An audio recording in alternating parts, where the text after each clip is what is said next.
Halo teman-teman Saling Sapa, podcast Saling Sapa Jalan-Jalan, satu-satunya podcast naik angkot di Indonesia. Tayangan aneka info menarik di YouTube channel Taufik Sagwanto.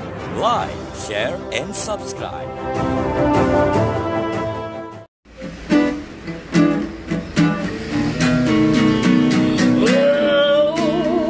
Jangan sedih, jangan muram, berikanlah sebuah senyum. Halo masyarakat, jumpa lagi dengan saya Tika Sari, masih di podcast Angkot Saling Sapa Jalan-Jalan.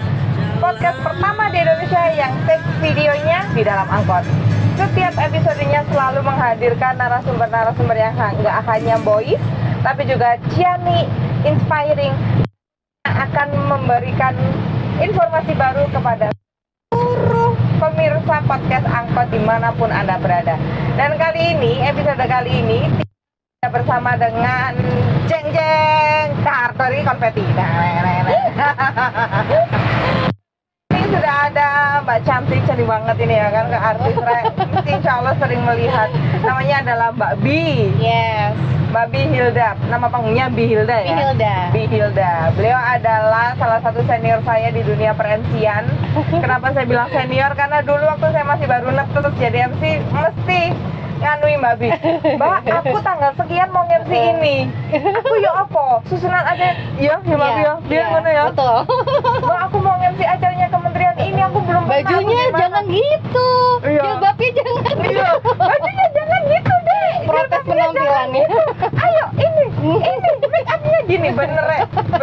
Jadi dulu aku inget banget ya Mbak Bi, jam 6 pagi arek tak Iya. gedor di oma. Aku mau ada MC di daerah Hotel Ovo ya, itu ya Ubud nih nggak salah yang kementerian itu. Tak gedor arek. Mbak ayo aku make up ono. Mbak ayo aku ajar ono. Jam 6 pagi. Arek sik tenan.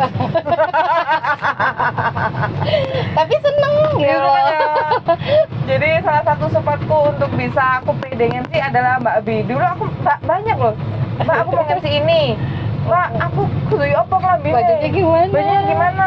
Mbak iki aku yo opo opening. Mbak perlu nggak ini susunan acara aku bawain? Kamu tuh MC bukan pembaca susunan acara. Iku tak eling sampai saiki, Mbak sama coba dong aku ketemu Mbak Bi. Mama ya. Udah bertahun-tahun ya. Bertahun-tahun. Mulai aku udah perawan, Ya Allah, terima kasih podcast Angkot sudah mempertemukan kami. Kayak masih aneh jadian ya. kasih. Tapi kesibukannya apa? Kesibukannya sekarang ini jadi ketua PKK Bu RT. Jauh banget ya. Bu RT. Ya Allah, Bu RT. Aduh. Bu RT iki lha Iya. apa Bu RT iki? Ya, Bu RT itu ternyata kita harus mengurusi warganya.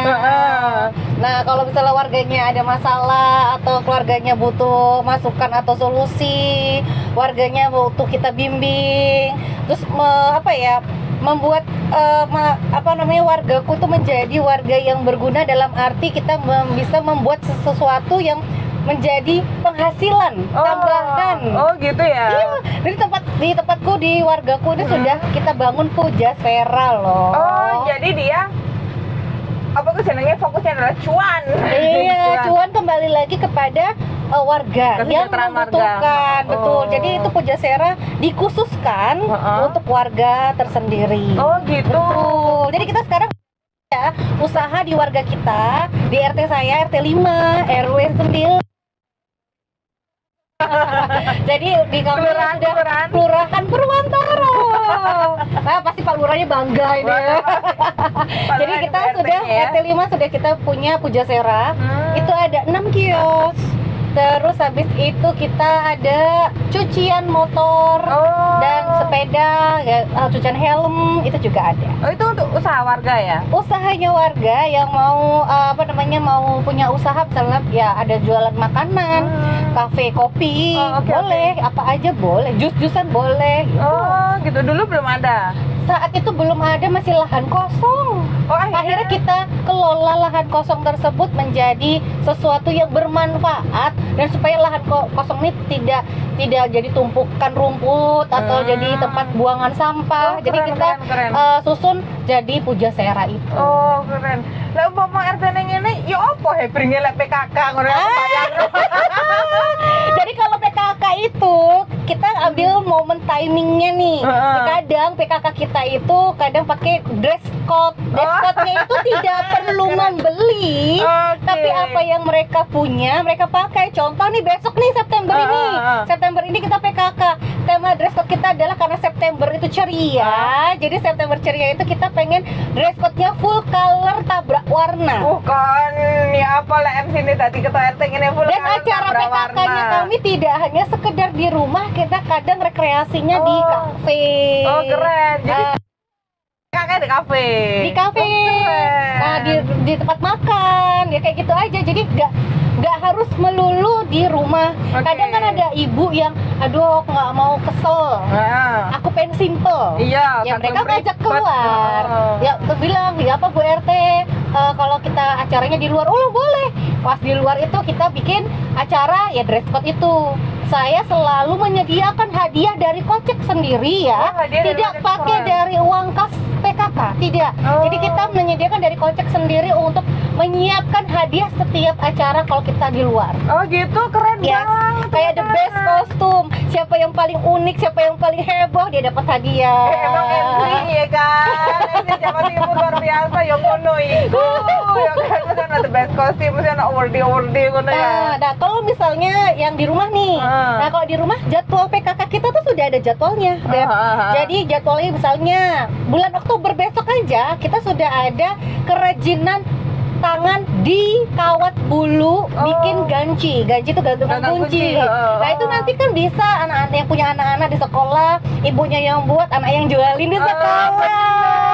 Benar. Jadi kita tuh memberikan dari bahan-bahan itu juga tidak ambil dari kas PKK, dari budget saya sendiri. Dari budget itu dari mana sih Bu RT ini kok pakai hadiah ada, nyiapin bahan juga ada. Dari saya penghasilan kerja di konten kreator. Kali ini kok aku salah ngundang hari ini. Kadang dapat job MC juga itu aku sisihkan. Salah gitu. aku ngundang Mbak Bi. Ini kompetitor aslinya. Jangan dong. Sayang kita bersahabat ya. Ini ke guru kuret. Ini pinter dewe gitu. Terus pertanyaan dewe jam-jam dewe. Sama berarti MC ya, Bu RT ya, untuk menyediakan hadiah, menyejahterakan warga sama jadi konten kreator. Betul. Gimana tuh jadi konten kreator? Jadi konten kreator itu pada awal corona itu tahun berapa? 2020, Maret 2020. Maret 2020. Nah sebelum tahun 2019 akhir, aku udah mulai ada yang namanya aplikasi online, yang dimana dia itu untuk anak-anak konten kreator itu yang kita ngedance. Jadi kalau di tempatku dulu itu aplikasi tersebut yang tidak perlu aku kasih namanya, itu ada konten kreator pendidikan, konten kreator guru, ya pendidikan itu guru, konten kreator untuk bermain. Ada ya? Ada. Jadi kita itu bukan sekedar live, tidak di situ. Jadi kita dibayar ya, Wak. Dibayar. Jadi konten kreator untuk jadi bermain sama anak-anak, konten kreator ngajak bermain, bernyanyi, yang bisa ngedance. Terus yang bisa kamu tahu yang nama beatbox? Ada juga yang yang begini-gini tuh pantomim. Nah, itu ada semua. Jadi itu tuh zaman itu aku tuh ada seleksinya. Ada seleksi. Iya, ada seleksinya. Ada audisinya untuk masuk karena kita dibayar dari Cina langsung ya. Karena dari Cina, memang itu aplikasi punya luar negeri, cuman gaji kami itu dolar. Keren loh. Jadi aku tahun 2019 akhirnya aku lolos jadi konten kreator bermain. Bermain itu karena gini, waktu zamannya corona, anak-anak kan belajarnya pakai handphone ya. Kan harus beli handphone tuh. Nah, anak-anak kan penat tuh belajar nggak tahu ketemu gurunya, nggak tahu ketemu teman-temannya, belajar pakai handphone kan. Terus belajarnya kan soal-soal dari handphone. Iya. Apa-apa dari handphone. Iya, betul. Nah, jadi kita anak-anak tuh ada sisi lainnya dari handphone itulah. Jadi kita ada yang temanku content creator jadi guru nih. Iya. Dia ngajarin ada bahasa Mandarin, bahasa Indonesianya ini, keren. bahasa Inggris ini. Nah, ini kalau aku kan bagian content creator bermain. Contoh kayak bermain kita ayo siapa yang bisa nebak angka yang ada di papan sini. Misalnya tebakannya bener, dia boleh coret nama di pipinya si kakak hostnya. Gitu. Jadi fansku dulu bocil. Iya. Berapa dulu Fansku fansnya? bocil. Kalau di aplikasi aku kira 200.000. Wah, keren. Followers. Bocil kebanyakan. Bocil semuanya. Terus lucunya lagi, kita saking banyaknya bocil-bocil yang seneng, bocil-bocil tuh kan nyawer kita. Allah. Nah, mau tahu penghasilannya? Pengen tahu penghasilan. Sebelum Oke. kita maju ke penghasilan ya, itu Iya. konten mulai dari 2020 sampai sekarang, Mbak. Iya, sampai sekarang. Keren. 2020 sampai 2020. Itu nge-live dan konten kreator. Ya, dan jadi ada konten kreator yang ikut manajemen. Tapi aku tidak pakai manajemen. Ya, ada memang ikut manajemen. Ada, kan? tapi potong gaji. Ya, Kalau di aku tidak. Kalau aku langsung Independen. ditarik langsung sama aplikasinya. Keren loh. Dia Jadi aku independen. dibayar sama aplikasi langsung masuk ke rekening kita. Berapa tadi penghasilannya? Dari tahun 2020 ya. 2020 karena masih banyak hype-nya, terus hits-nya, penontonnya banyak karena ya dari bapak-bapak, ibu-ibu, Iya, anak-anak kan pandemi pasti kan HP-an terus. Nah, HP-an terus itu gajiku mencapai 25 juta per bulan. Gila mamen berinding 25 juta per bulan. 25 juta per bulan itu yang ditransfer, belum lagi yang disawer ya. Yang saweran itu kalau misalnya disawer itu kan kita tarik sendiri. Tarik dari dompet yang ada di aplikasi itu kita tarik sendiri.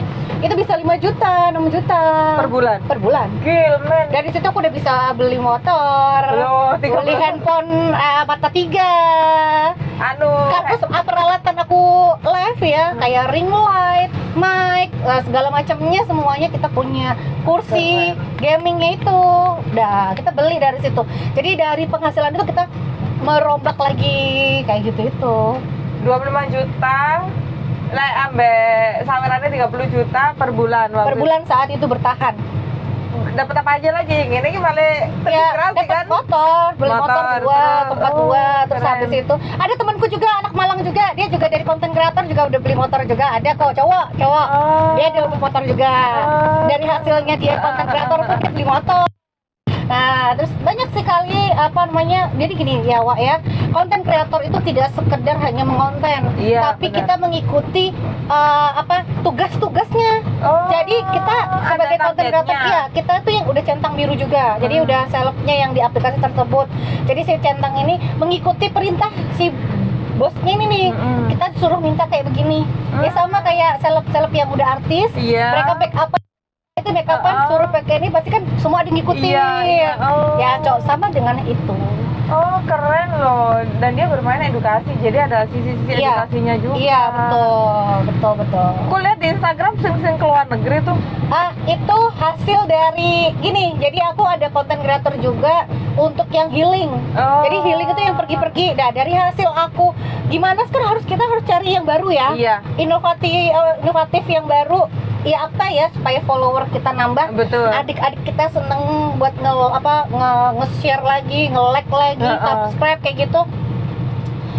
Akhirnya aku dari gaji itu aku bisa jalan-jalan ke luar negeri itu ya karena dari hasil gaji itu.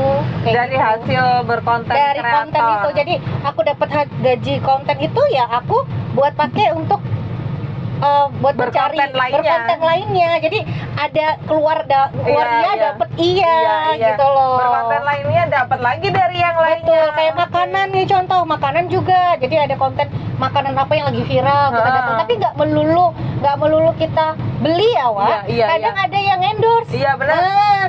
Tapi duta ini apa? aku ya duta. Iya benar. Duta pertama saya duta seafood. Brand ambassador apa? Brand ambassador ya Bolu Bakar. Bolu Bakar. Terus duta seafood Fiesta. Itu juara 1. Iya benar. Iya kan? Terus duta dan kaum inspiring mom. Keren. Jadi banyak. Jadi aku tuh suka ya, yang kayak gitu, yang apa yang bisa menginspirasi banyak orang bahwasannya kita itu bisa ilmu nggak diambil sendiri, tapi kita bisa dibagi-bagi kayak gitu. Apalagi aku lebih suka membagi untuk ibu-ibu, untuk anak-anak deh. Ya pentingnya anak-anak ini dari gizi, apalagi buat apa yang dikonsumsi setiap hari, kayak gitu. Weh, duta segala duta ini ya. Ya Allah. Terus mari ngono Mbak, ini kayaknya dulu waktu aku sering lihat, kan aku juga followernya Mbak Bi ya. Guruku tak follow ya. Gawe, deh aku sama Asa guys. Tadi bilang cumi gembul tadi tuh itu viral juga pada saat itu. Aku mengidam waktu itu. Wes ini ya Beb, tak kayak cumi gembul. Terus waktu ingat nggak sih zaman dulu bikin cookies ulet sagu itu gendut-gendut itu. Dia Itu yang viral. Yang aku jam 6 pagi gedor-gedor rumahnya, dan aku minta diajarin, aku juga di make upin. Dia pun juga MUA. Iya. Jadi kayak semua kemampuan diborong dewe yang ngecein. Kalau aku sih bukan kemampuan diborong semua. Selagi kita punya tangan, selagi kita punya inovasi, kita punya niat, pasti bisa. Karena dari awal aku memang nggak bisa masak, tapi karena kita punya niat bisa masak, dan itu makanan kesukaan kita, dan itu menjadi orang yang nyobain suka makan, akhirnya banyak, akhirnya terjual. Jadi itu nggak yang sesuatu yang kita mau bisnis ini, nggak ada pemikiran seperti itu. Nggak ada pemikiran ini di bisnis nggak ada. Karena orang suka aja. Karena orang suka, kita senang menjalankan, orang bisa menerima. Iya. Enak loh cumi gembulnya. Jadi deh aku malah tadi review. Jadi itu berbumbu banget. Terus cumi itu kan alot. Nah kayak sama saya kan dia alot, tapi itu kan ada amis-amisnya, namanya aja seafood. Tapi dia tuh enggak bener-bener gembul, dalamnya tuh padat, mbuh diisi opo. Lekoh. Bumbunya lekoh. Bumbunya puk, dia kayak bumbu. Dan aku senangnya lagi, aku itu suka makan, tapi kalau kena micin rasa aku tuh pusing. Iya. Pusing terus di tenggorokan ini kayaknya. Aku nggak pakai micin, say. Nggak pakai micin, jadi aku nggak ada pusing, nggak ada apa. Tapi bumbunya itu penyeneng mas, kamu segotok ambil bumbu, aduh ini aku ngiler mbak asli. Terus kayak aduh aku bayangkan rasa cumi gembul. Jadi dia tuh bumbunya tuh enak banget, lekoh, ngono ya, kayak bumbu dipangan ambil segotok. Dan aku sempet juga kan dulu zamannya dulu, ingat nggak sih Tik, yang aku dibilang gak malu kamu jualan, kamu kan MC, gitu kan, kamu pakai daster nganterin pesanan makanan orang naik motor. Sempet ada orang yang ngomong kayak gitu, gak malu apa namanya jualan kayak gitu, gak malu ikut pameran jualan di pamer. Enggak, selagi saya happy, selagi saya seneng, kenapa malu? Nggak ganggu orang, nggak ganggu orang, nggak mengambil hak orang juga, gitu loh. Bener. Ibu satu anak ini juga ibu satu anak juga melalui kemampuannya berkonten kreator, melalui dia sebagai influencer. Kalau aku kan influencer ya. Pilek dong. Dia influencer, terus dia juga MC. Waktu pandemi itu kan kita semua hidupnya ada di handphone nih ya kan. Apa-apa handphone. Betul. Jualan aja semua kemampuan dari handphone. Dan dari handphone juga, dari semua kemampuannya Mbak Bi juga bisa menolong UMKM. Ceritain dong ya. Bener. Jadi pada saat corona kemarin, nah corona kemarin kan kita kan nggak boleh keluar ya, nggak boleh keluar, nggak boleh beli makanan, terus nggak boleh datang ke restoran, maksudnya gitu, nggak boleh keluar datang ke warung. Nah itu orang-orang kan bingung ya, gimana penghasilanku, karena ada yang suami yang di PHK, rumah mereka toko-toko yang sepi, udah banyak yang tutup, rumah banyak yang dijual, jadi mereka tuh banyak yang begini loh. Ya kan? Jadi saat itu banyaklah orang yang akhirnya berjualan di rumah karena corona tersebut. Nah itu akhirnya tahu saya waktu itu kan follower di Facebook juga banyak. Jadi banyak orang-orang yang dari Facebook, banyak orang-orang UMKM. Akhirnya mereka minta tolong saya untuk dipromosikan. Oh, mereka minta tolong ke Babi itu dipromosikan? Iya, minta tolong dipromosikan. Dan habis itu ya, mereka tahu kalau saya itu endorsan juga. Tapi khusus untuk UMKM memang saat pandemi saya kasih harga spesial untuk UMKM. Bahkan pun ada yang tidak perlu membayar. Ada yang free. Iya. Kan kita bisa lihat ya, UMKM itu kan banyak. Ada UMKM yang baru saja merintis, ada UMKM yang sudah ada namanya, sudah gede gitu ya. Kita bantulah teman-teman yang baru merintis tuh tidak dipungut biaya oleh saya. Oh, Gitu. free ya? Itu banyak banget kok kalau di scroll IG Facebook itu mungkin udah banyak banget mukaku yang waktu belum hijrah ya. Masih buka itu ada gitu. Oh, keren loh. Jadi dari itu semua dia bisa berdikari. Iya, jadi kita tuh bukan semerta-merta mencari cuan, tidak, tapi kita juga membantu sesama. Betul. Karena mereka juga pasti punya. Karena kembali lagi ke kita deh, kalau misalnya kita jualan nggak ada yang beli gimana, gitu Perasaannya. loh. Gak enak loh. Kan? Jadi kita Benar-benar. bantu mereka untuk mempromosikan makanan-makanan mereka. Dia kadang jadi sehari itu ya Tik, itu bisa dikirimin orang-orang itu makanan itu bisa sampai 4. Kadang ada ayam satu Iya. tahu kan? Bener. Aku mengikuti Aduh, di IG banyak dan juga banget. di WhatsApp. Masalah, waduh ini selebritis temenan nih. Dan itu ibu-ibu banyak, dan aku pernah sampai ngelis kan, sampai ngelis tuh sampai 1 hari, jadi sebulan itu sampai ngelis UMKM apa aja yang harus aku review, harus aku promosikan.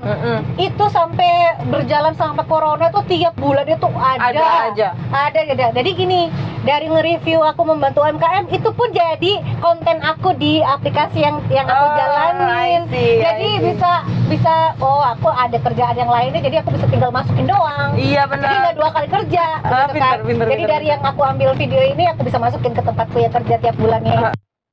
Nggak untuk Iya. dipromosikan di platform yang Betul. lain. Keren. Gitu. Tapi Yes. sebenarnya kalau boleh dibilang Mbak Bini adalah salah satu wanita yang pekerja keras, sebenarnya jadi inspirasi saya juga ini kan. Saya Yes. banyak belajar dari Mbak Bi. Samen, karena aku pernah sering banget dibantu sama Mbak Bi. Samen masa make up bantuin orang konten kreator Yes. tek dan lain sebagainya. Sebetulnya dibalik orang yang begitu bekerja keras mesti ada latar belakang. Mungkin kalau saya nih, karena saya dulu pernah dibully kayak gitu Yes. kan. Karena saya dulu pernah merasakan hal kayak gini. Kalau Mbak Bi kira-kira apa sih yang melatar belakangnya sehingga sampai itu sehebat ini gitu loh? Survive. Se-survive ini. Iya, kembali lagi waktu aku kecil aku udah belajar mencari uang. Oh. Jadi aku inget banget waktu aku SD dulu, aku mau minta apa-apa itu, jadi diginiin sama mamaku, sama omku juga. Kamu kalau bisa dapat 10 besar, kamu minta apa aja om kasih. Itu adiknya mamaku. Mama kadang mamaku, kadang omku. Kalau masuk di 10 besar, om kasih hadiah apa? Nah, zamannya dulu rollerblade kan orang masih belum pada punya. Zamannya aku kecil berarti kan itu udah yang amazing ya, ibaratnya. Aku minta itu. Dan jadi setiap apa yang kita minta, nggak semerta-merta langsung kasih. Enggak, kita harus usaha dulu gitu kan. Sampai aku dewasa pun papaku pun juga nggak pernah beliin aku barang-barang yang apa yang aku minta. Jadi aku tuh kakakku 2 cowok, jadi aku agak tomboy waktu kecil. Jadi barangnya kakakku dikasihnya ke aku, dilungsur jadi ke aku. Jadi aku kayak besar ini akhirnya merasa gimana caranya aku bisa nyenengin diri aku, ngebahagiain diri aku. Ya udah, aku ke dalam kerja keras kayak gimana, apapun itu aku ambil, aku lakukan apa yang aku bisa oleh tanganku dan mulutku dan pikiranku dan kakiku yang melangkah, aku coba. Keren banget. Jadi untuk jadi perempuan nih, jangan mudah putus asa. Mungkin ada yang bilang gini, aduh aku jelek, ada yang merasa ini kan insecure, gitu ya. Aku jelek, aku nggak bisa begini, aduh muka aku berjerawatan, aduh aku kurus, aduh aku gemuk. No, semua pasti bisa kita lakukan kalau kita percaya diri. Percaya diri nomor 1. Iya, jangan pernah, aduh aku nggak cocok pakai baju ini, aku nggak berani ketemu orang. Jangan. Tahu dong kakakku yang dulunya diem, sekarang udah berani banyak ngomong, ya kan? Itu belajar dari kita harus semangatin orang itu. Betul. Itulah. Berkali-kali saya bilang kepada seluruh pemirsa yang ada di sini, enaknya di podcast Angkot, bukan enaknya podcast Angkot jalan-jalan, tapi enaknya program ini adalah memungkinkan untuk bertemu dengan orang-orang yang memiliki aura positif dan juga memungkinkan untuk para pemirsa mengambil sisi positif dari orang-orang yang hadir sebagai narasumber. Contohnya nih Mbak Bini kayak gini, dia tuh pekerja keras banget. Karena memang gini ya, selama aku kenal Mbak Bi itu mulai dari tahun berapa ya Mbak Bi? Memang zaman wartawan. Kamu jadi wartawan. Wartawan aku tahu di kamu Malang lari sana lari sini. Keliling. Wartawan di Malang Post deh. Itu Betul. ingat gak sih dulu tuh waktu Hijab yang biar dikelimbur itu sebelum aku mualaf. Iya mualaf guys. Iya loh. Iya. Memang aku aslinya katanya bahas soal mualafan. Tapi ternyata selain mualafan dia juga inspiring lagi. Jadi ini mau dibahas sedikit soal boleh ya? Boleh. Mbak Bi mualaf mulai dari tahun berapa? Mualaf dari tahun 2009. Kuliah akhir-akhir mau selesai. Kuliah akhir mau selesai. Iya. Gimana tiba-tiba kok bisa memutuskan I convert to Islam? Ya, dulu karena dekat dengan temen, ya kan, dekat sama temen, spesial, karena kami berbeda agama. Nah, disitulah dia meminta, karena hubungannya udah lama juga, dia meminta untuk aku mengikut dia nih. Nah, tapi di situ sisi lain aku kasih yang nggak mau gitu kan, nggak mau. Aku mau serius sama kamu, aku mau nikahin kamu waktu itu kan. Terus akhirnya, oke, tunggu aku waktu ya. Dia tuh semenjak dia pas berangkat ke umroh itu, nah akhirnya aku di rumah sama temenku, sahabatku, nginep di rumah nih. Jadi kita dimimpiin tuh 3 kali loh. 3 kali. Itu sampean Saya doang. Tapi aku sama temenku itu di rumahku. Di rumahnya Mbak Bi tuh mimpi 3 kali. 3 kali, dan itu berturut-turut di hari yang berbeda. Apa tuh Mimpi yang pertama itu gini ya, antara tidur enggak tidur, tapi kayak aku tuh sadar tapi kayak tidur gitu loh. Tapi aku bangun. Iya, I see. Nah, itu tuh kayak ada suara tangisan bayi. Tangisan bayi itu jam subuh, jam 3 subuh. Jam 3 subuh itu ada suara jeritan tangis bayi. Nah, itu suara tangisan bayi sopo sih? Kan gitu kan. Kok kayak nangis orang baru lahir, ngerti gak sih? Lahir procot. Itu air kayak pecah gitu loh tangisannya.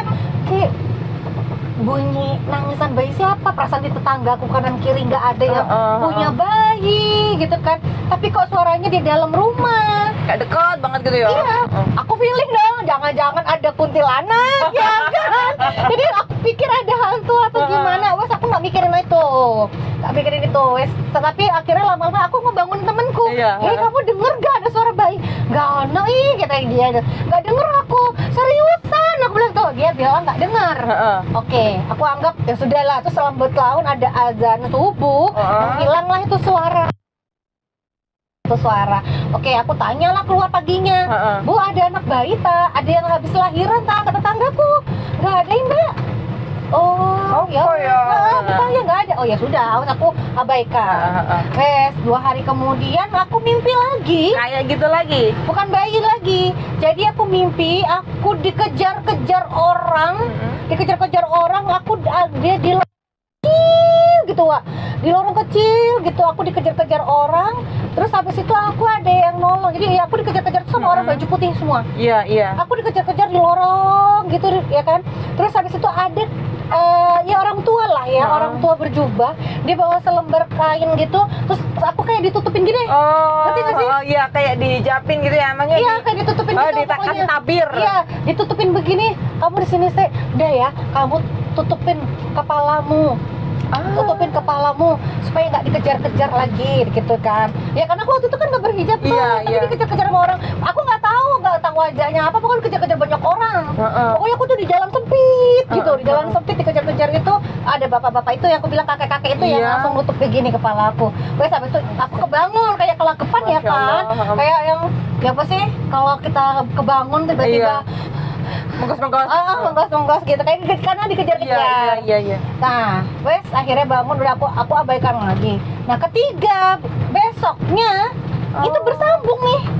Jadi mimpi yang kedua itu bersambungnya tuh mimpinya gini. Aku di situ sudah kayak pakai kerudung putih. Terus pakai kerudung putih itu di hari mimpi yang ketiga itu. Mimpi pertama dia dengar suara tangisan, mimpi kedua dia ngimpi di jilbabin gitu ya. Mimpi ketiga udah pakai Akhirnya yakin. Akhirnya aku ngomong lah sama mamaku sama papaku. Kok aku mimpi gini sih? Aku bilang gitu.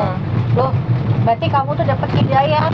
Ada kamu dapat hidayah tuh. Ya udah wes, kan karena mamaku sudah kembali ke Islam. Oke. Nah, udah mualaf juga duluan. Aku baru terakhir nih.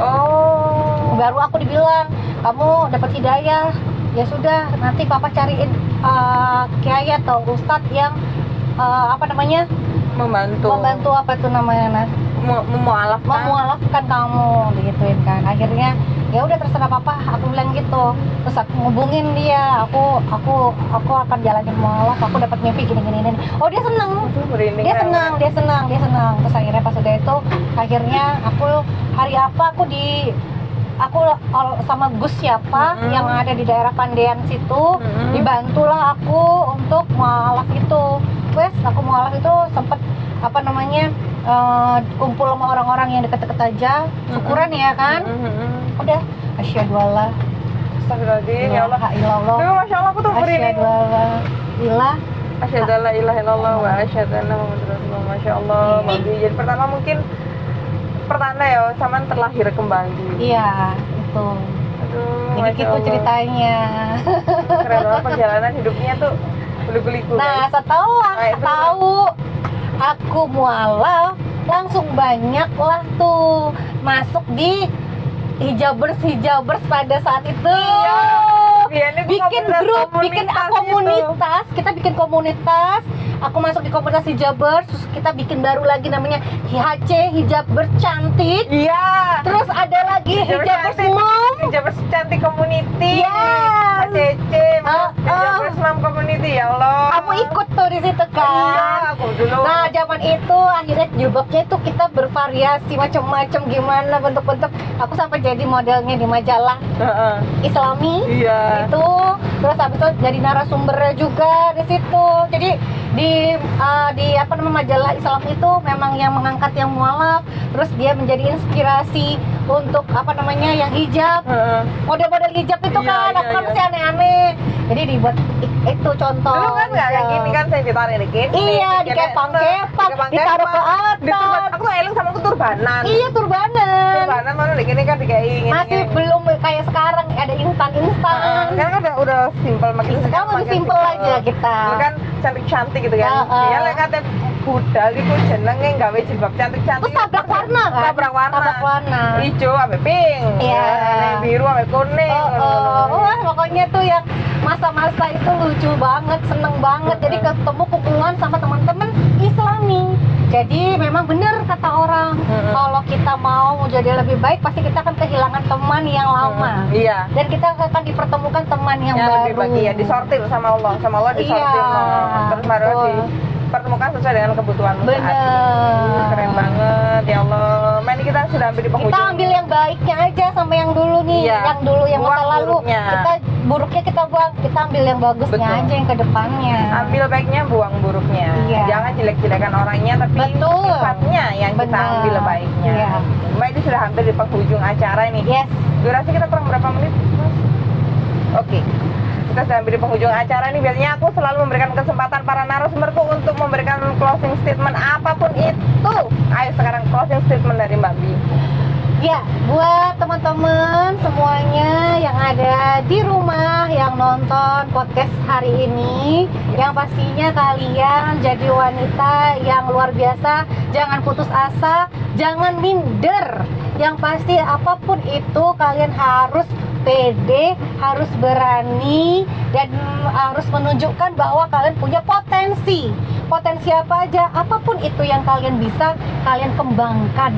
Jangan sampai kalian tutupi, agar apa yang menjadi potensi kalian itu bisa menjadikan penghasilan tambahan buat kalian. Keren luar biasa.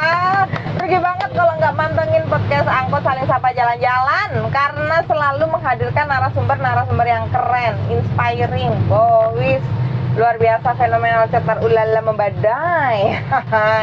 Tentunya tetap bersama dengan saya Tika Sari, saya dan juga segenap yang bertugas pada hari ini mengucapkan terima kasih. Tetap terus pantengin podcast Angkot Saling Sapa Jalan-Jalan, komen, subscribe, dan nantikan episode-episode boys kami selanjutnya. Sampai jumpa.